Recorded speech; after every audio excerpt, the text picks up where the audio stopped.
You please give it up for Mr. Chip Ambrogio, everybody. Give it up.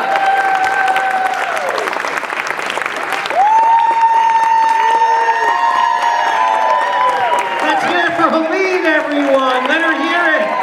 Wasn't she great? Look at you guys. Well, I'm happy to be here tonight. I drove up here 90 minutes from Bergen County, and we have things in Bergen County that you guys don't seem to have here. They're called streetlights. This place was harder to find than my wife's G-spot.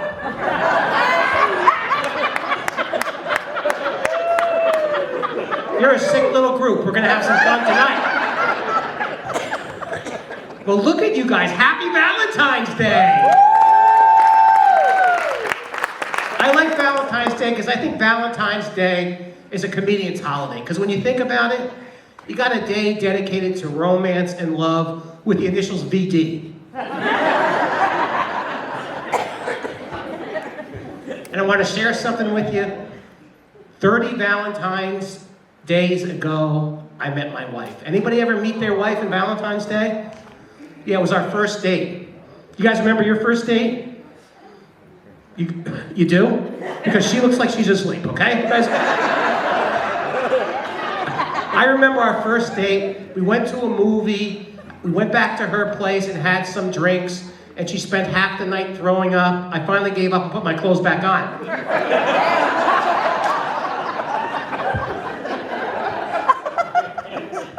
But despite that, we've been married for 25 years. Anyone out there 25 years or over? Let me hear you. That's defeated applause of married people, okay?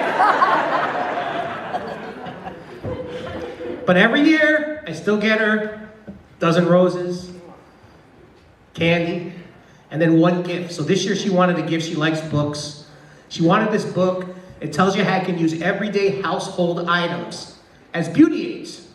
Now ladies, I don't know if you know this, but a lot of beauty salons use kitty litter as a facial mask. Did you know that?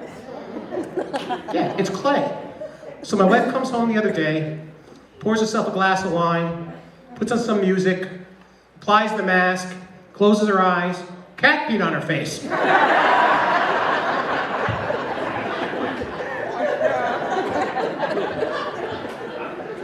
I hear her screaming upstairs. You know, I run up there, I see that wet kitty straddling her puss, and all I can say is, hey, now you know how I feel.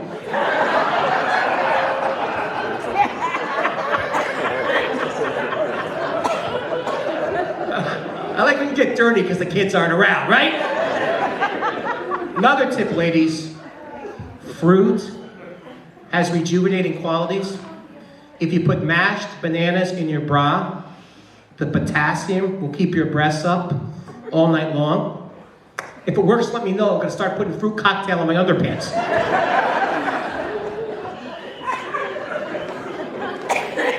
This guy's taking notes over here. Another tip, you got cellulite, you rub coffee grinds into your thighs, gets rid of cellulite. Make sure you use decaf. My wife used espresso. Her legs are up all night. I don't know if it was my birthday or if she wrecked the car.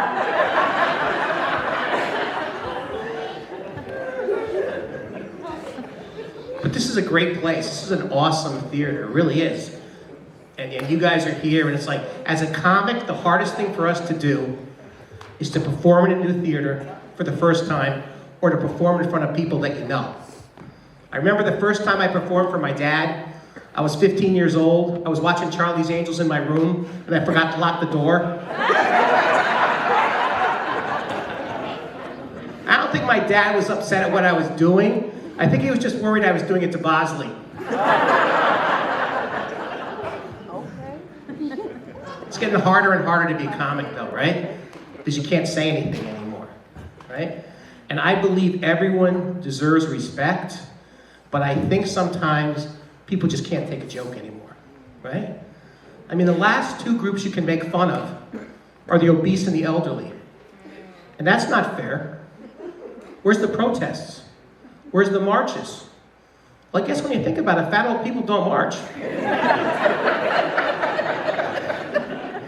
Very poor cardio, they can't hold up the signs. You know?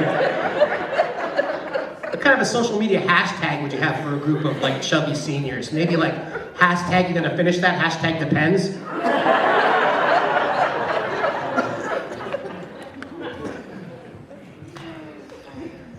It all started I think like a couple of years ago around Christmas, right? Remember this song, Baby It's Cold Outside? You remember that? All the controversy about that. And you know who sang that song? Anybody? Dean Martin, right? And if you think about it, if you knew Dean, she was better off staying over than having Dean try to drive her home.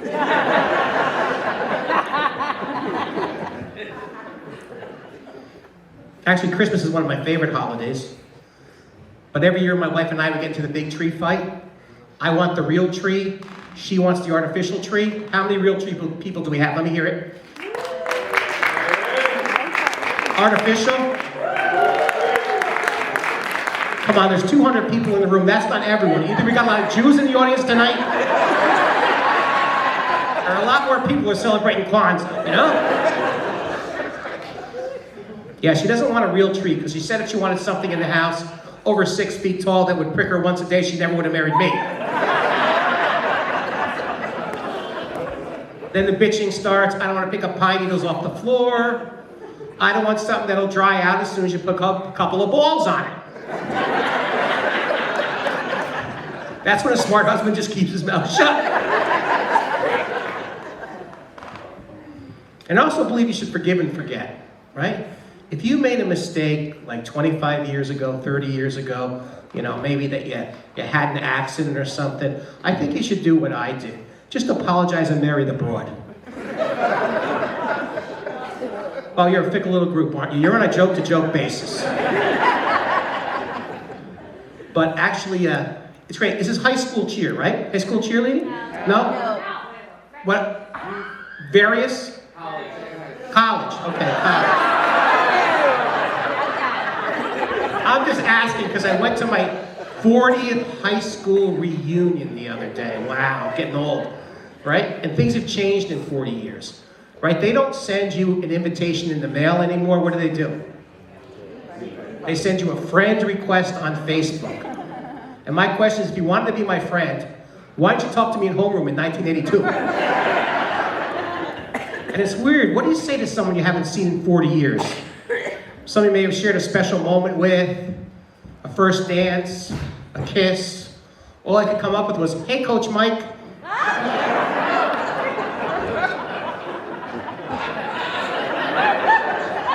This side of the room is on 6-second delay. Somebody explain the jokes to those folks, okay? I saw my guidance counselor. After 40 years, she's still a temp. And I'm thinking, no wonder my career's going the way it is, because I was taking career advice from someone who couldn't get their own goddamn job. So I started looking at my life, and I think I'm going through a midlife crisis. And there's 5 things people want to change when they go through a midlife crisis. Number 5, spend more time with their family. Number 4, stop drinking. Now, if you ask me, you got to pick one or the other, because you can't do both. Either my mother-in-law's coming over and I'm picking up a 12-pack, or I'm going to my AA meeting. I actually had a physical yesterday, and after your physical, they ask you these things called behavioral questions. So they'll say stuff like, on an average week, how many drinks do you have? And I felt like an idiot just blurting out 57. So I halved it. The doctor goes over and she hands me a pamphlet, and I'm like, great AA. Turns out there were coupons for Bottle King, which was nice.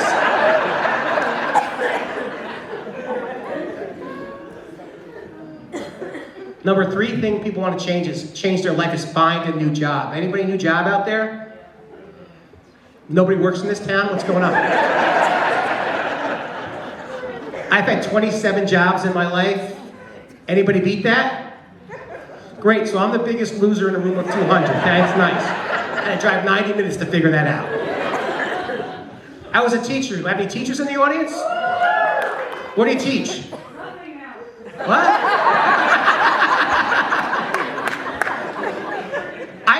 special ed.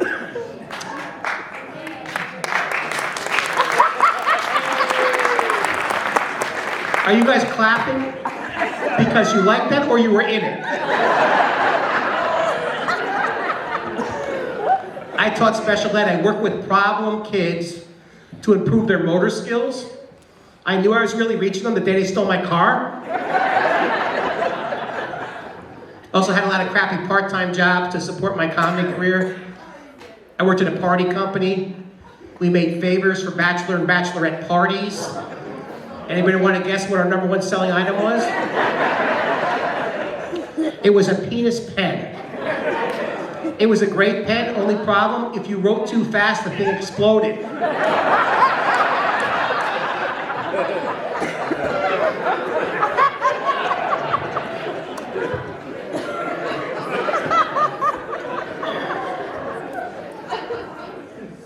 I worked at a gourmet supermarket. Where I am, they call them kings. I don't know what they call them, but same principle. If the customer goes in and they pay more for food, they think part of the equation is, since they spent that money, they get to treat the employees like crap. They either have to prove that they're better than you, or that they're smarter than you. So I'm working behind the deli, and this woman comes in and says, "Can I have 7/16 of a pound of turkey?" I'm like, "Look, ma'am, if I could figure out complex fractions, I'd have a better goddamn job."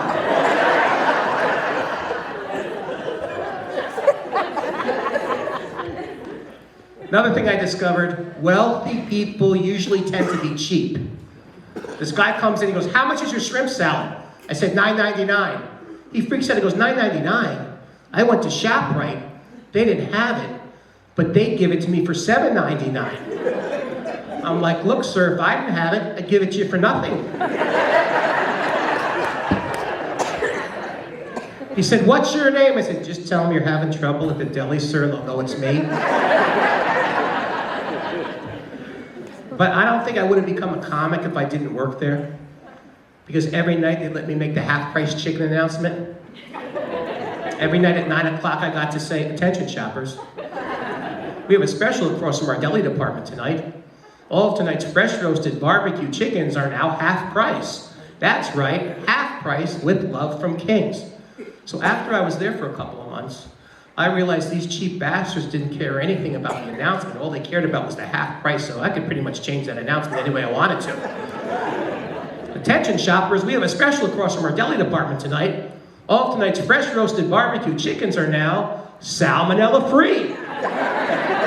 That's right, almost no bacteria, with love from Kings."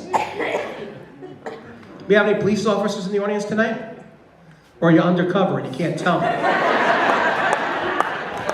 Because nobody gets a worse rap than cops when it comes to profiling, but nobody profiles more than a supermarket when you go in for a job and you have no experience. They look at your last name or your lifestyle, and they stick you where they think you should go. For example, if you're Italian, you're behind the deli or in waste management. If you're gay, you're in floral or the meat department.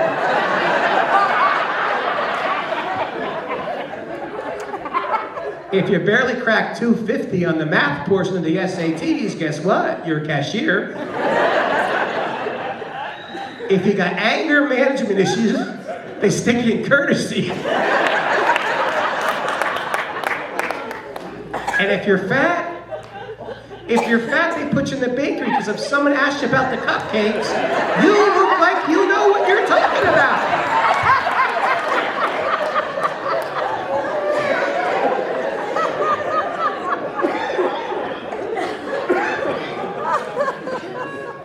I wrote that joke because when I worked there, I worked with this guy, Jason, and Jason was about 400 pounds, and every day at 10 o'clock, he would go out with 10 cakes on a cart and a cup of coffee. I never knew if the kid was putting out stock or going on break. When you work in places like that, you meet a lot of people that slip through the cracks in life.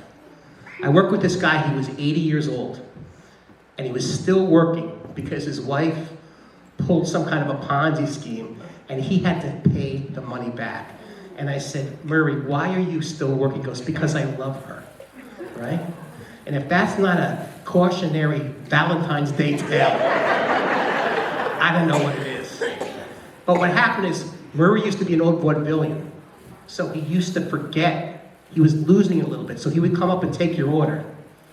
But then he would forget he was there. He would think he was on stage. So, you want a half a pound of yellow American cheese? How would you like it sliced? Thin? So this guy goes into a taxidermist with 2 monkeys. The taxidermist says, you want these mounted? No, they could just be holding hands.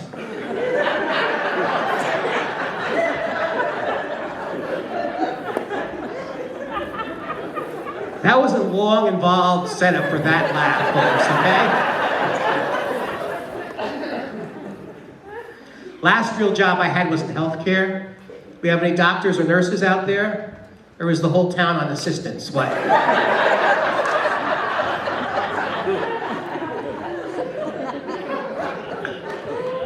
I worked in healthcare, but like everybody, most people that worked in healthcare, I knew nothing about it. Up until a couple of years ago, I thought HMOs were just guys that liked each other.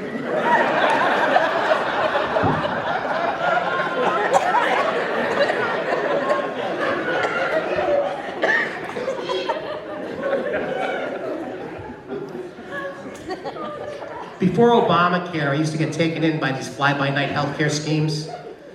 4 years ago, I found out my plan was run by the mob. My first clue was my wife's choice of in-network gynecologists were Dr. Vinny Fingers and Matty the Horse, OGBYN. It's disturbing when a guy taps his pinky ring on the table, holds out a 20 and says, scooch down, Sparkles.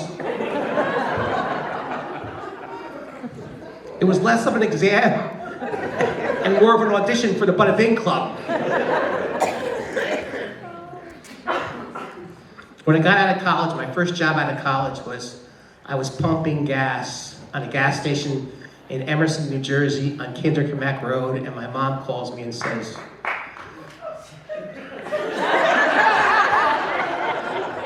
somebody likes gas pumpers, what can I say? So I'm pumping gas, and my mom calls and she said, you spent $50,000 on an English degree, and you're wasting your education. I said, no, I'm not, Mom. All the other gas pumpers are saying, can I help you? I'm saying, may I help you? It's like employee of the month, 4 months in a row.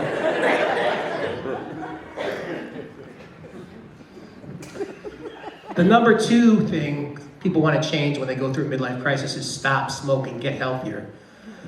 I'm a glutton for punishment. Anybody stop smoking? The guy in the back that likes the gas pumper. Did that happen when you were smoking by a pump or something?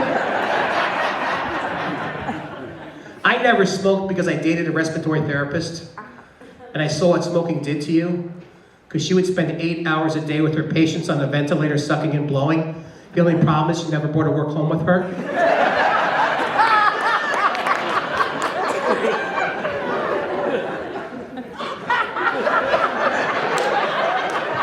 I don't know what's going on this side of the room. These are the folks that clap for the special ed too. So put 2 and 2 together and they get 6, okay?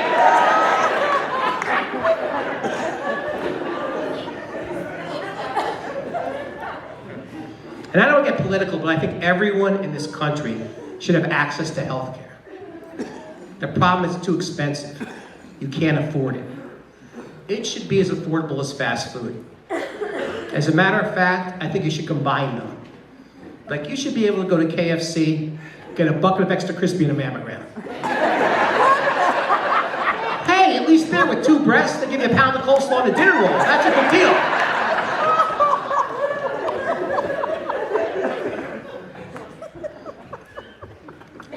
What do you think the number 1 thing is people want to change about themselves? Get in shape, lose weight.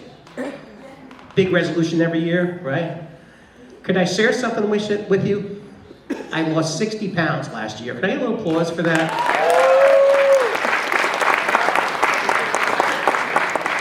Thank you. I'm on this new diet. I'm trying to live off the money I make doing stand-up comedy.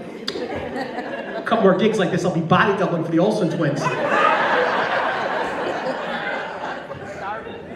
But it was tough being a fat kid growing up. Because my mom had the entire neighborhood watching my food intake. For Halloween, all the other kids would get a candy bar. I'd get a head of lettuce and they'd make me run to the next house. Every year my mom would pick out my costume. She'd send me out as a skeleton. I'm like, Mom, we're not fooling anybody.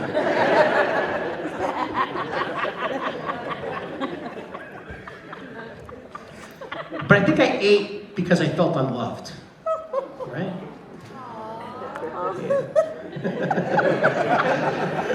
I like your sympathy. The gas pumper guy just went like this to me, but anyway. So I come from a really dysfunctional family, and the only way we could communicate was by using food. I'll never forget, one night we had foot-long hot dogs. My poor brother choked to death trying to tell us he was gay.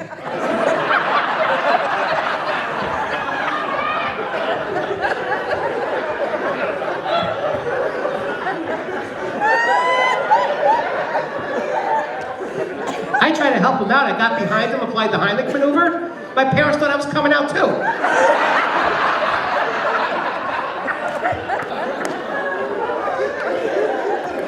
And I keep asking myself, you know, why?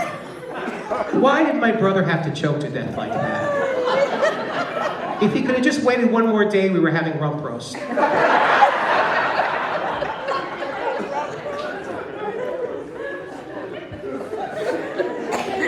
But you could usually tell what was going on at my house by what we had for dinner. For example, if we had crabs, either there was a big sale on seafood, or it was Fleet Week and my sister had a new boyfriend.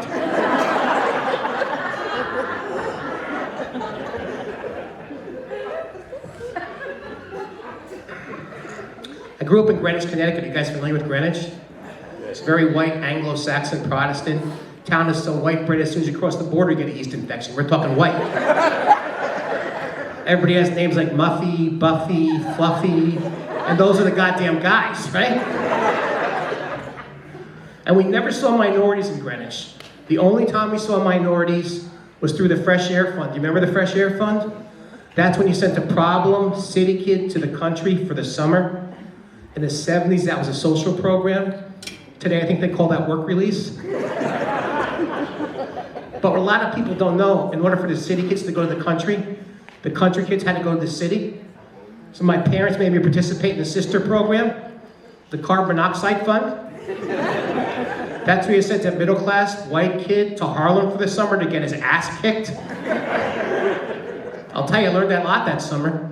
I learned a short, fat, white kid looks ridiculous in an afro. I learned government cheese goes with just about anything.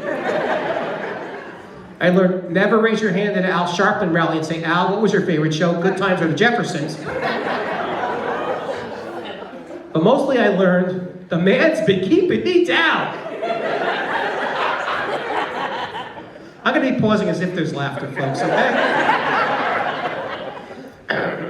But we grew up on a weird street, right? Because we didn't have money. Everybody has money in Greenwich. We didn't have money, right? So we felt bad about ourselves. And our next door neighbors, the Vitalis, every year one member of their family would go in the garage, start the car, close the door, kill themselves. It was tragic. Families spent thousands of dollars on therapy when all they really needed was a carport.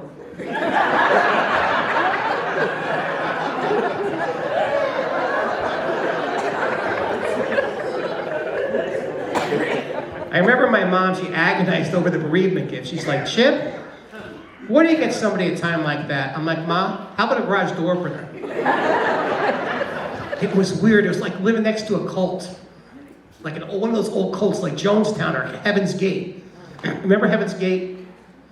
That was like 50 people, all dressed in black, killed themselves. And remember how he told them to do it?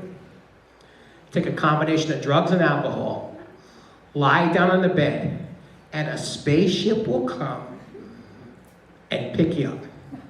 Now come on, folks. If getting drunk and passing out were the key to the cosmos, I'd be Luke Skywalker.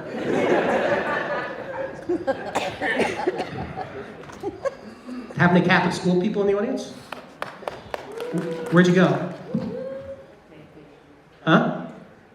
Where'd you go? What school? St. Vincent's? I went to Our Lady of No Mercy school. It was like the S&M version of Catholic school. For $600 a year, old women dressed entirely in black would discipline me if I got out of line. As a kid, it used to bother me. When I got older, I started to think, $600 is not a bad price. We had a typical Irish Catholic clergy. Priests drank like fish. They drank so much our patron saint was St. Pauli girl. It was embarrassing to get in line for communion. By the time I get to the front, a quarters game would break out. I mean, you really start doubting your faith when the Archbishop bounces the Lord Jesus Christ into a mug and points to you and says, "Drink, faggot." It wasn't like Mass, it was like Mardi Gras. I'd pull on my rosary beads and the nuns would flash me.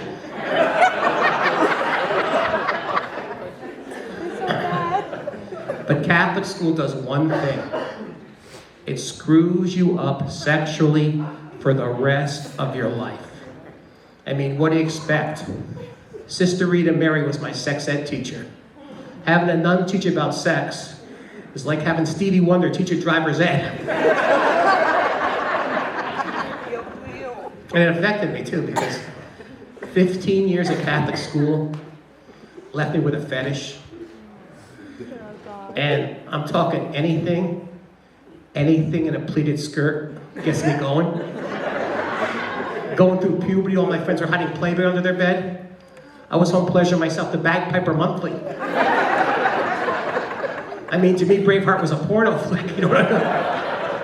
Every year I go to the St. Patrick's Day parade with a roll of singles, you know, I need help. And the guilt never goes away. I went to the post office. I got the Mother Teresa commemorative stamp. Only problem, if I lick it, I'm going straight to hell. You know the set is going well when the nun conolingus joke goes over. But the nuns used to say, God never gives you a burden that's too heavy for you to carry. So apparently 30 extra pounds are okay. But those few ounces of hair, they had to go.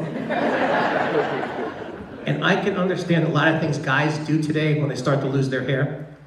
But there's one thing they do I don't understand. Like, why is it today, when a guy starts to lose his hair, he shaves his head? Like, where's the logic in that? That's like finding out you need glasses and poking out your eyes. On you it looks good, sir, though. On you it looks good. Can I ask you, did you lose your hair or you just shaved it because you like the way it looks? You lost it. You're the only honest guy I've ever asked that question to. Because I would try anything, you know? I used to watch those late night commercials on TV, and I gotta tell you, at 3 o'clock in the morning, hair in the can sounds like a pretty goddamn good idea. But before you do that, you gotta ask yourself something. Why is it if you spray paint a wall, it's vandalism? But if you do it to your head, it's a revolutionary new breakthrough with hair replacement. Anybody know who invented hair in a can?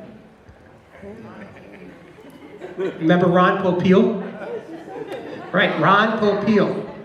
Right, the inventor of the pocket fisherman. You remember the pocket fisherman? The pocket fisherman, which was a fold-out rod you carried around in your pants. Not exactly reinventing the wheel, are we, Ron?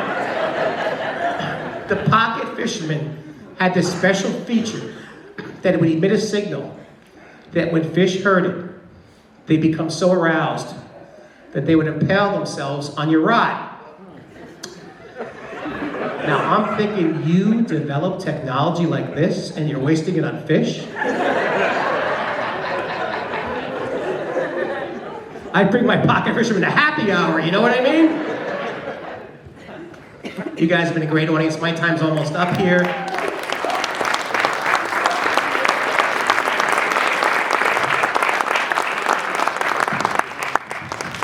I want to leave you something inspirational. Last week I was doing a show for Americans with Disabilities. I was supposed to go up and do a set. There was a speaker in front of me. He was in a wheelchair. They called him up, and he tried to make it to the stage, but there was this little speed bump that he couldn't get over. So I went out to help him, and I said, God, it must really be hard to be stuck in that chair all the time. And you know what he said? He said, the only disability in life is a bad attitude.